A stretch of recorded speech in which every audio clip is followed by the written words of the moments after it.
Well, I'll take some out of the way. They don't fall under the categories. That's one way to look at it.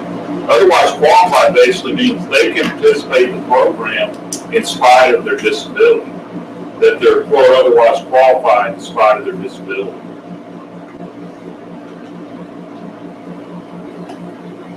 So, yeah. All right. Education Amendments Act, here's some more.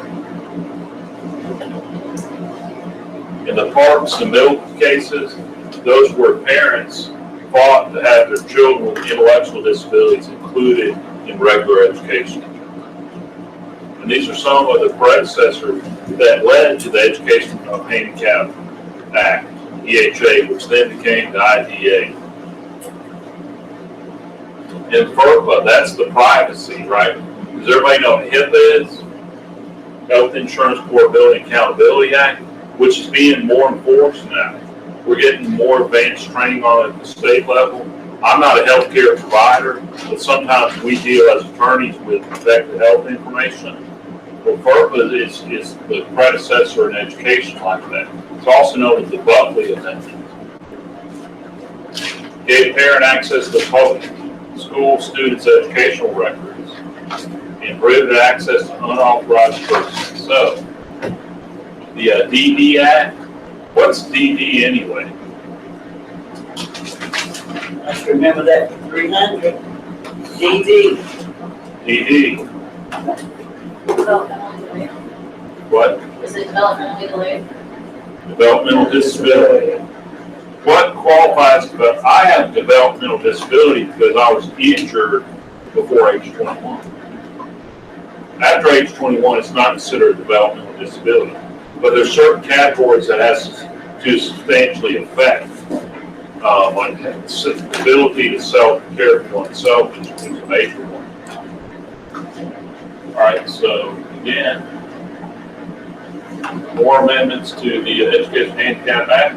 This is where you see in 1998 where you get the transition program, transition to employment, independent living, post-secondary education. I mean, what are the great equalizers? This is where you start seeing vocational education, you know, and making sure that they include people with disabilities in vocational. That's the Perkins Act. What are the great, here's more on who Carl Perkins was. I don't think that's subliminal, okay? In Handicapped Children Protection Act, again, that's EHA, this is the predecessor. And then Education of Handicap Amendments. This is where you got early intervention programs, the birth age 2. There are early intervention programs service age 3. It's establishment due to provide. What's an IFSP? All right. Individual Family Service Center. Yes. There you go. Very good. Again, this extended the Education of All Handicapped Children Act Part 2 programs to 3 and 5-year-olds. Technology, this is the Tech Act program. You know, the idea, the great equalizer for people with disabilities, there's 3 of them. Can anybody name one of them? What? Can you repeat your question? Okay. I think there's 3 great equalizers for people with disabilities. What are they? I'm not talking about, packing heat or anything. That's a joke. Okay? I don't have a weapon on my face. Even though I'm an assistant attorney general, I don't have a weapon. All right. Employment is one. Employment. Yes. When you're an adult, first thing somebody asks you, what do you do? What do you want to say? I live off the government. I live at home. Or I live in an institution. No, you want to say I work full time. The other one is that's related to it. It's education. Why do you think I'm dumb enough to go for a second doctorate and I'm 52? That's what idiots. There you go. All right. So, and the other one, of course, is assistive technology. So I was trying to point to the Tech Act. That's about assistive technology for people with disabilities. I use assistive technology every day. Some's low tech, some's high tech. The low tech in my car, I've got hand controls. I'll show you the hand controls on my car. When were hand controls invented? I was injured in '82, and I had heat controls in my car in '83. 1983 is before y'all were even born, right? My daughter's 83, she's 33, so. Yeah. That puts it in perspective. Reeling in the years, gone away the time. You're like, that's mystery. They were actually invented in the 40s for FDR, Franklin Delano Roosevelt, a president of the United States that used a wheelchair full time. I mean, they propped him up on crutches behind the podium stuff because it was so stigmatized to use a wheelchair. So, but they're a lot better. They're a little bit fancier. You know, FDR made his own wheelchair out of the kitchen chair. Now they put some wheels on it. Really? Yeah. Anybody, y'all need to go to the FDR Memorial in Washington, D.C. It's huge. But they do have a statue of him in a wheelchair. Yes. Our authorized fund state system.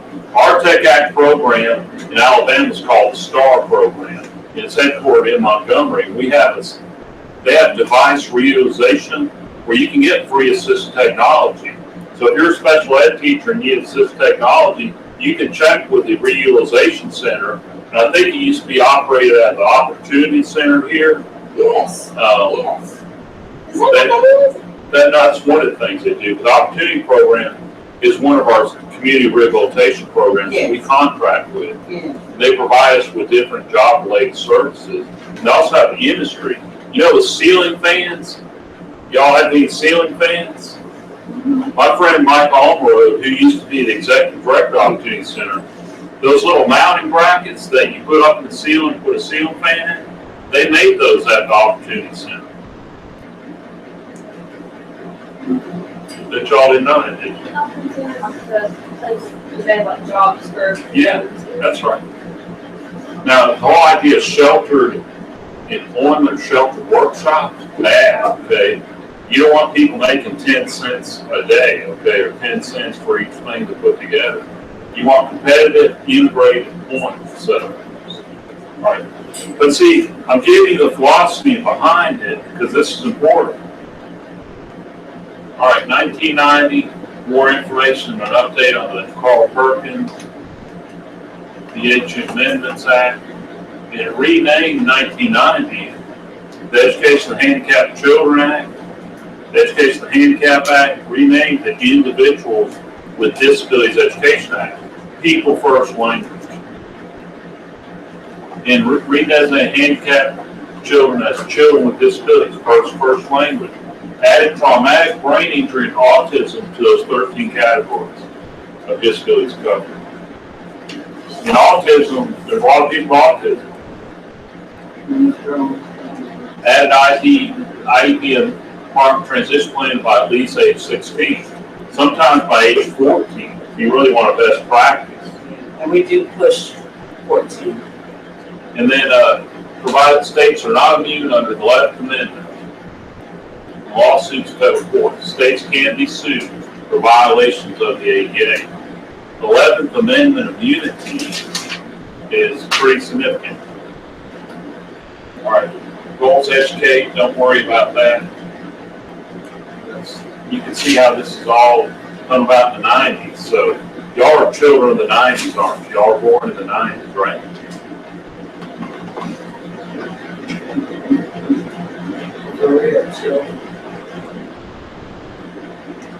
Okay, trying to get to the, and then more amendments, the 1997 amendments to the IDA, added major new IEP requirements, discipline and procedure, modified eligibility, provide additional avenues, and then, okay, these are just more things the law did, but the significant one, state that attorney fees may not be required for work done as part of an IEP meeting. So a lot of attorneys are probably not going to be involved in IEP money meeting because they don't get paid. You know, being an attorney in private practice, I've been private practice for 8 years, it's a business. You can't take a case if you can't make money on it.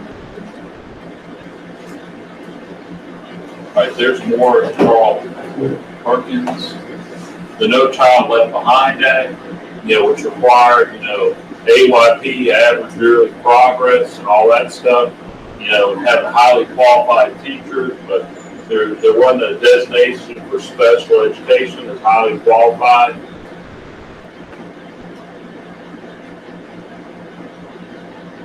All right, this is more another reauthorization. This is called the Education Improvement Act. Simplified disciplinary, retained manifestation, and termination of pay requirements. Because they had a lot of problems with disciplinary issues, so they tried to address that here. I'm trying to get to the case laws on the whole highly qualified thing. All right, every student succeeds act. This is the most recent. This is pretty significant right here. That's why I want to get into this, okay? It was signed December 10th, 2015. Reauthorized program elementary secondary education after 4 years. The state must adopt challenging state academic standards. The state must adopt English language proficiency standards. The state must implement a set of high quality student academic assessments in math, reading, and science. They must provide appropriate accommodations for students with disabilities for these assessments. Results should include information on children with disabilities compared to children without disabilities, among other categories. So a lot of times when they're measuring their progress, they left children with disabilities out of it. So they thought it'd bring down the curve, right? Kind of insulting, isn't it?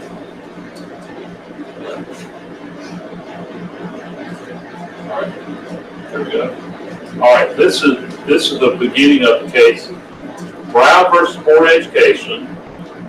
Does anybody know what the case before that Brown versus Board of Education overturned? Plessy versus Ferguson. In Plessy versus Ferguson, the Supreme Court held that separate but equal is constitutional. It's okay to do that. In this case, they overturned Plessy versus.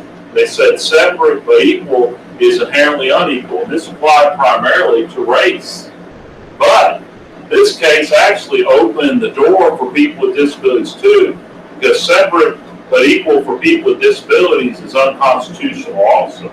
You can't unnecessarily segregate people with disabilities. And there's a case that comes after this that's not necessarily in a special education context, but it's called the Olmstead case. And Olmstead was an administrator in Georgia.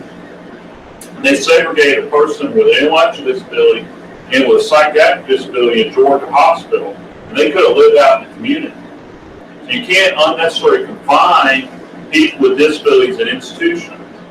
That used to be the way you handle people with significant disabilities. Put them in institutions, out of sight, out of mind. What is an institution? It's a prison. Let me ask you this. How many of you want to live in a nursing home when you're old and decrepit? I only found one person in all the vast speeches I've given around the state over the years. Only one person ever answered yes to that question. He said, my son hates me, and he said he's not going to take care of me when I'm old. That's sad. So be good to your children, okay? As Guy Hunt would say, children's of Alabama.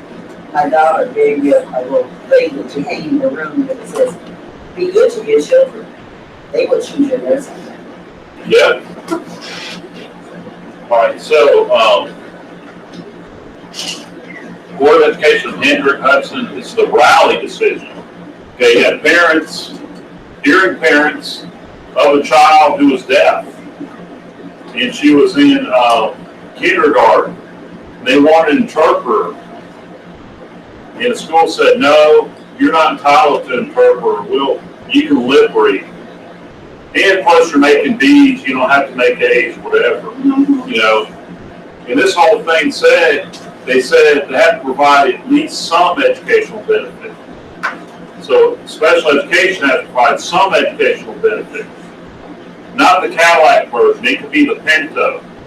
Y'all know what a Pinto is, but it's a crappy car that if you hit it from behind, it had gas tank to explode, okay? And it was butt ugly too. The cars in the 70s were ugly.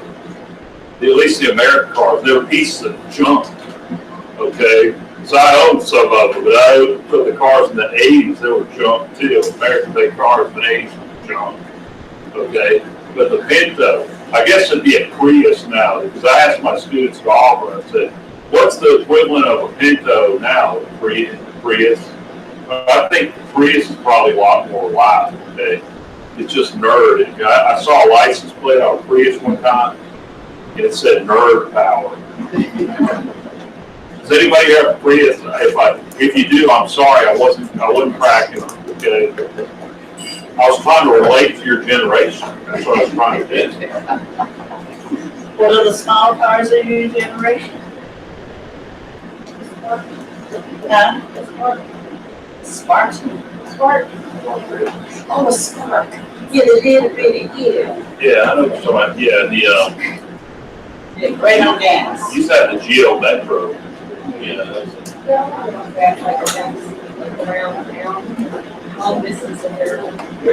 And here's an Alabama case that applied this case, okay? Notice that's 11th Circuit, 1990. So I tried to put some cases in here, okay? Child gets in her. So let's say, how is that constitutional at all? Because they were able to get some educational benefit. You know, they put a minimum. They said, this is the floor. You can go down to the floor instead of the ceiling. It goes, we had this discussion, a few days ago, talking about, I think I'm pretty sure this class, that, we're only really required to do what is adequate as opposed to, in terms of our law. The adequate is what the standard is, not over and above, okay, in mind. But in this case, they were only looking at minimum. Not saying, and if you know anything about children who are deaf, everybody can't get free, okay? And it's a difficult thing to do also. It's very difficult. So you've got people that are bush mounts, okay, and they don't like the food. It's kind of, that's a joke, okay? But seriously, lip reading is not accurate anyway. You only get a third of what people are saying lip reading.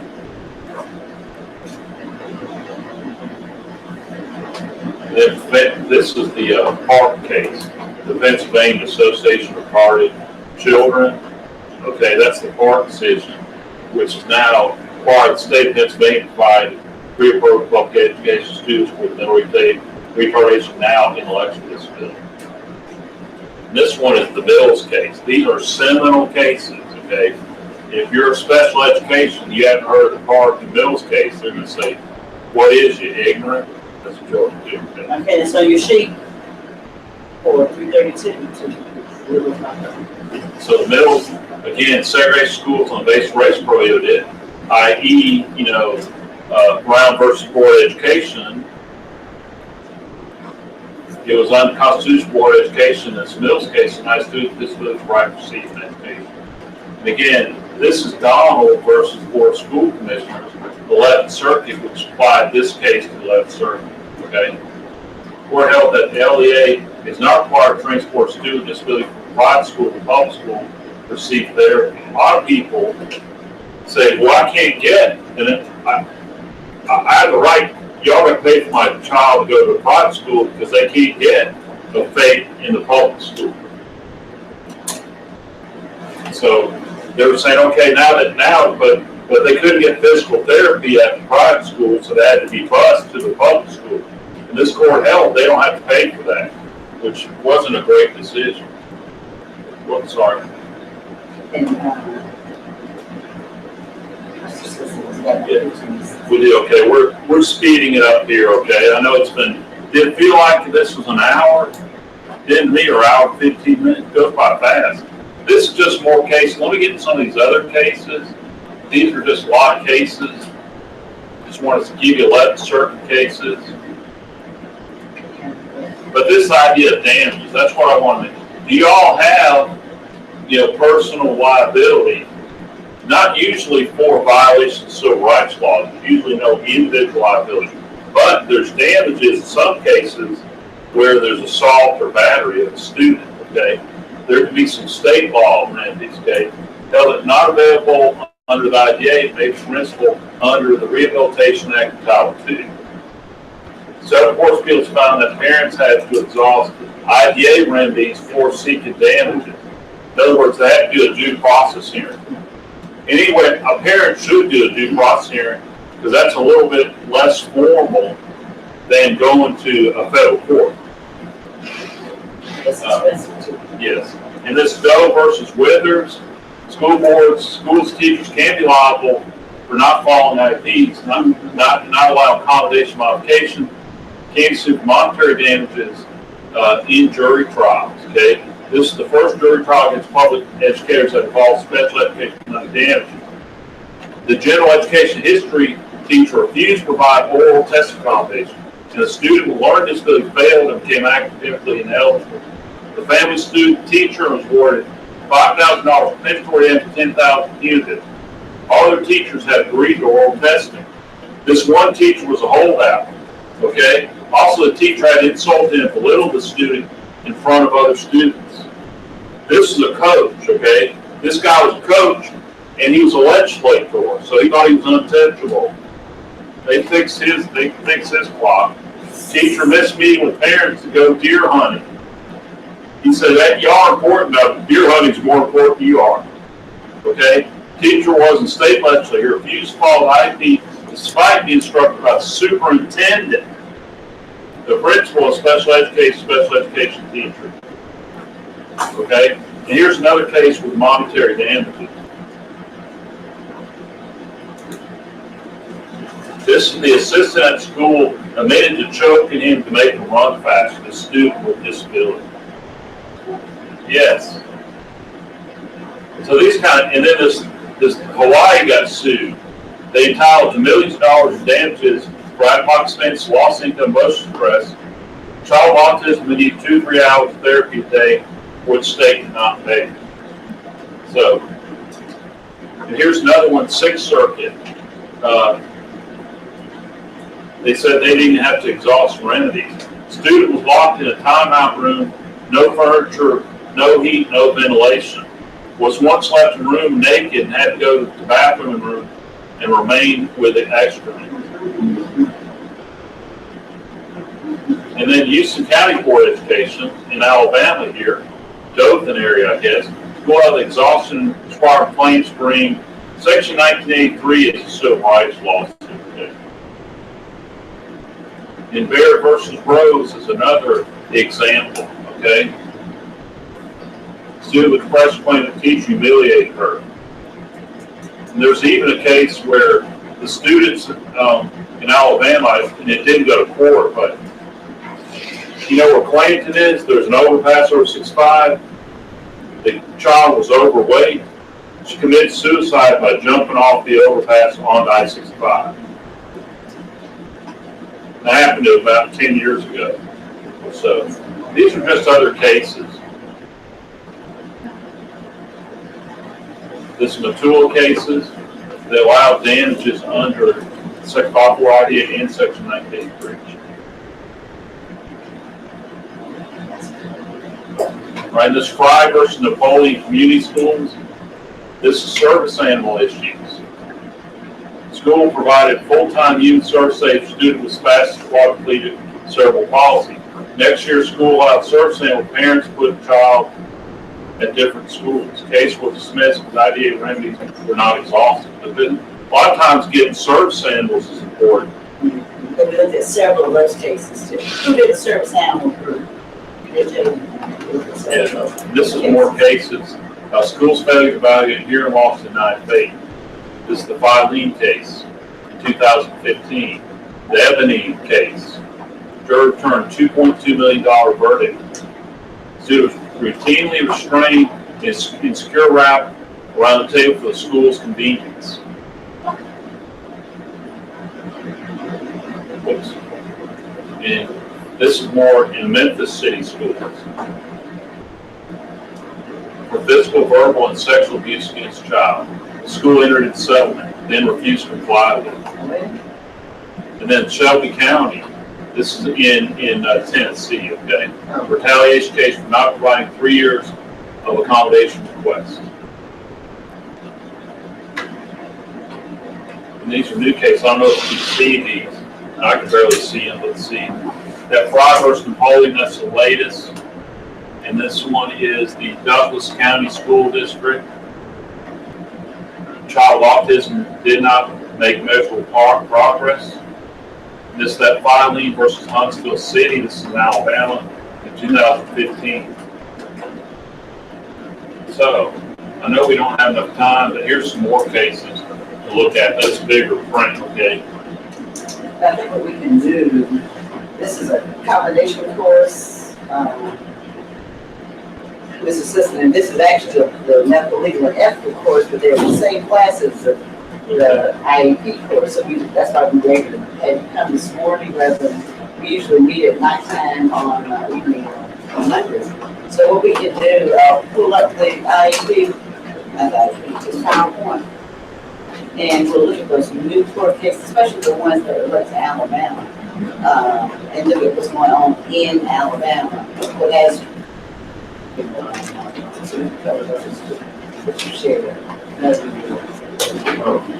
know that was subliminal at the end, but time flies when you're having fun. Any questions? It doesn't matter what the question is. Yes, right there. Have you heard about the case in Hill City for the boy that the terrorism and that they got confined? Yeah, that's kind of sad. He has autism, right? He has several disabilities. I don't really know what's going on with that. Some of the facts are not really making him look good. But I think what they're going to have, his parents going to have to show that he didn't really understand what he was doing. But he said a lot of things like hated Christians. And, he got on their website and he believed what ISIS is doing and all that. So it's kind of sad.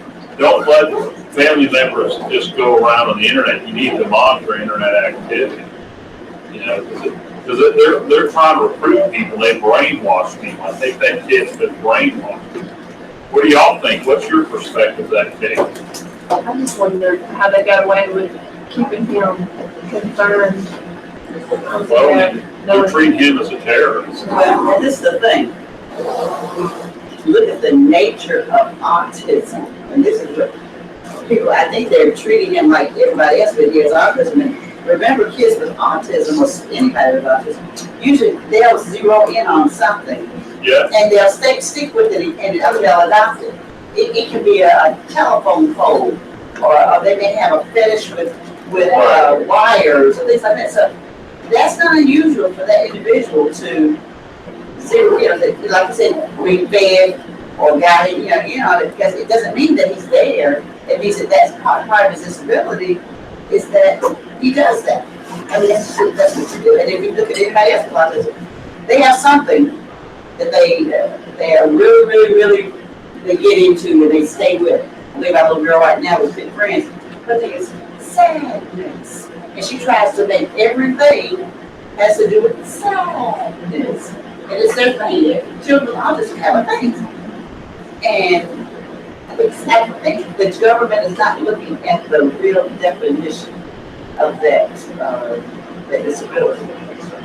That's my opinion, because I read it and I started looking, I said, but he has autism. Right. But from a legal standpoint, you're not excused for violating the law because you have a disability. And you don't have to weigh punishment as a reasonable accommodation.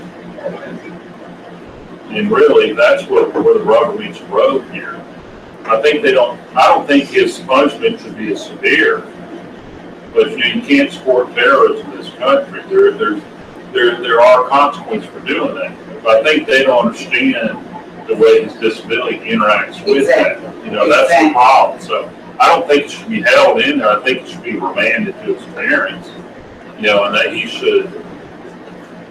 should probably be instructed as much as they can to make them understand this is not a good organization. It's a hate organization. And they kill people. That's what they're ambitious to do, to kill people they think disagree with them in order to advance their agenda, which is contrary to our country. Their whole agenda is contrary to everything in this country. So it's almost like treason it is treason to support a foreign organization that's against the United States. They used to shoot people for that to hang them a long time ago. They hadn't done that in a while. So, I don't know, that's one where I'm compassionate for the person with disability, obviously.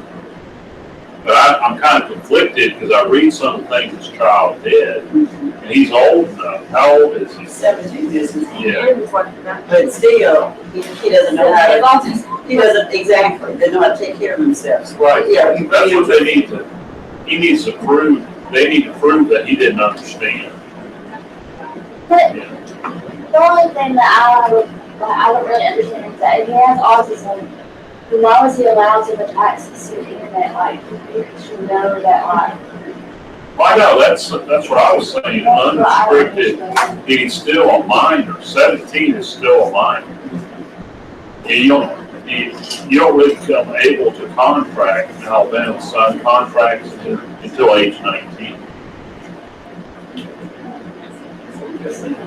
But yeah, I think more education needs to be brought to light, I think, about disability, and you're right. And you all know a lot of kids with autism, I mean, some of them, their thing is the computer. And when parents find this is what keeps them calm and safe and things like that, then they're gonna do that a lot of times. And maybe not necessarily monitor, what's being visualized. So it's an interesting case. It really is sad, It is. But there's always two sides to every story. That's what I've learned, especially as an attorney. And people come to me, I can't represent individuals, I represent the state. But people come to me and it sounds like, wow, this entity really screwed up. But then when you delve deeper into it, you find out that it's not all black and white. Like in this case, the kid with autism is not all black and white. But I do think that I don't think he needs to be locked up in jail somewhere. It doesn't interfere. Or nothing. Yeah, it's Solitary. this is like solitary. They said they did it to keep them away. Prisons aren't good places. People learn how to become better criminals in prison. They do. And they make people who may not have been violent when they got in there, they may make people worse. That's what they were saying. They're trying to protect him from other bad prisoners. I'm not agreeing with Yeah, but I'm saying. What other questions? Any earth-shattering questions? Did I make you think a little bit? I've already got you on your assignment.